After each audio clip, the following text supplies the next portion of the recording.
batang makulit, kabilang na sa mga malupit.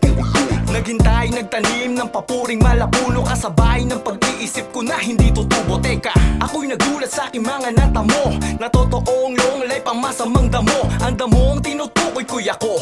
Marami nagbanta sa ugat pero nagulit nyo ba to? Nagsimula ako mag-rap since birth nung niluwal. Nung ako'y nagkaedad, inggit ang dinuwal. Nasa puso ko tanging prinsipyo lang ang naghahari. Yun ang nangingibabaw at siyang nananatili. Di ako nagpapasikat, sa halip nagpapasikat pa ako ng mga taong merong pagsusumikap. At hindi ko pinakita na ako'y nagmalaki. Marami man ang nainggit pero wala akong pake. Ito ang kwento ng isang malalakbay na tumayo sa ngalan na Lil Collie. Siya si Lil Collie, isang makatang naglakbay na gamit lamang ay karanasan. Ito ang kwento ng isang malalakbay na tumayo sa ngalan na Lil Collie. Siya si Lil Collie, isang makatang naglakbay na gamit lamang ay karanasan. Maraming halimbawa sa mundo. Halimbawa merong taong di marunong na nagmarunong sa'yo, pero uurong lang sa'yo pag nalaman niyang ikaw ang may alam ng lahat ng kanyang sinisigaw. Kaya't mabuting tumahimik para di mapahiya. Dati nga may nakausap ako na utak biya. Sabi niya sikat na siya, kaya niya na din mag-twister. Good luck ang sabi ko, pero meron ka bang big sir? Mahirap magbuhat ng sarili mong upuan, mahirap tumungtong ng hindi sa iyong tungtungan. At kung may mga bulungan na ako ang siyang laman, at least naaalala niyo ko, kaya okay lang naman. Ang sarap pagtawanan, lalo kung walang alam. Kung bobo ang mas magaling ay wag na lang makialam. Kaya't habang nasa taas, kasabay ng palakpakan, alam ng Diyos na ang demonyo ay nasa aking talampakan. Ito ang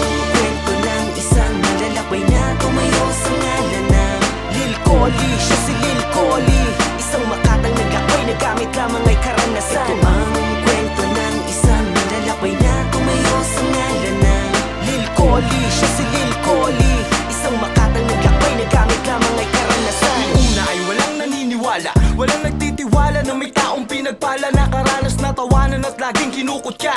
At yun ang simbolo kung paano natutong gumitna. Naglakad-lakad ako, hinahanap ang sarili. Nang di namad ako, marami sa'kin nun nandire, pero pinilit manatili habang meron pang panulat. Nagtayo ng samahan at marami ang nagulat.